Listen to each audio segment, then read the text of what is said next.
Government వచ్చిన తర్వాత ఎలా ఉంది పరిపాలన? గవర్నమెంట్ వచ్చిన తర్వాత చాలా పరిమాణాలు మారినాయండి.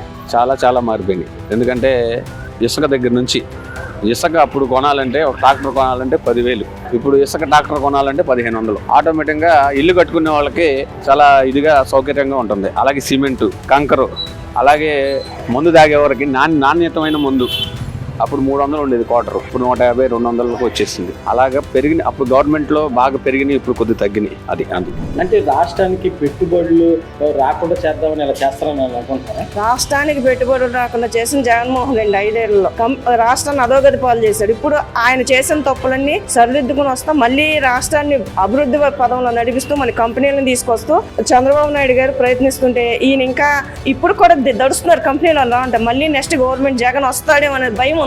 ఆ భయాన్ని పోగొట్టి వాళ్ళలో నమ్మకం కలిగించి జగన్ అనేవాడిని రాని అని చెప్పి నమ్మకం కలిసి కంపెనీలు తీసుకుంటాం. ఈయనకి ఆ భయం పట్టుకుంది. ఈ కంపెనీలు వచ్చి డెవలప్మెంట్ అయితే నాది అధోగతి పాలు లేకపోతే రాష్ట్రాన్ని అధోగతి పాలు చేయాలని వాళ్ళ ప్రయత్నాలు ఏంటది వాళ్ళకే తెలియాలి.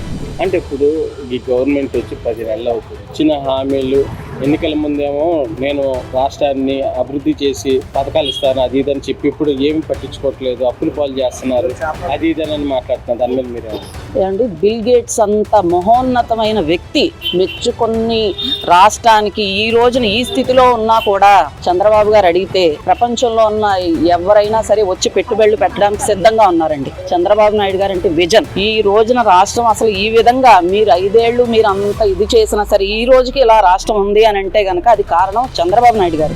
గవర్నమెంట్ వచ్చిన తర్వాత ఎలా ఉంది? చాలా బాగుందండి. ఈ రోడ్లు కానీ మాకు మేము చిన్న పరిశ్రమలు అలాంటివి పెట్టుకోవాలన్నా వాటికి అప్లికేషన్లు పెట్టుకుంటున్నారు. మాకు అసలు ఇంతవరకు మేము చేసి మా పిల్లలకు కానీ మాకు కానీ ఏంటి అనేది క్వశ్చన్ మార్కే కానీ ఏం తెలియలే. ఇప్పుడు చదువుకున్న పిల్లలకు ఉద్యోగాలు ఇస్తానంటున్నారు, కుటీర పరిశ్రమలు చేసుకునే వాళ్ళకి పెట్టుబడులు పెడతామంటున్నారు, అప్లికేషన్లు పెట్టుకుంటున్నారు, బీసీ లోన్స్ అని ఎస్సీ లోన్స్ అని ఇలా చాలా బాగుంది. అసలు రోడ్లకైతే అసలు ఒకరికొకరు సహకరించుకుని పవన్ కళ్యాణ్ గారు అసలు రోడ్లంతా ఎలా నడుస్తున్నారో చూసారుగా, కాళ్ళకి చెప్పులు కూడా లేకుండా నడుస్తున్నారు. అంత బాగా చేస్తున్నారు. 4,000 పెంచడంపై మీకు ఎలా అనిపిస్తుంది? ఈ 4,000 వచ్చిన కాడి నుంచి నాకు బాగుందండి. మందులకి వాటికి ఉపయోగపడుతున్నాయి, నా కుటుంబానికి కూడా ఉపయోగపడుతున్నాయి ఖర్చులకి. దానితో కొద్దిగా జీతం చేసుకుంటున్నాను. అవి కలిపి మా కుటుంబానికి జీవనానికి సరిపోతున్నాయి. ఫస్ట్ తారీఖు ఖచ్చితంగా తెల్లారిపాటికి వచ్చేస్తున్నారండి.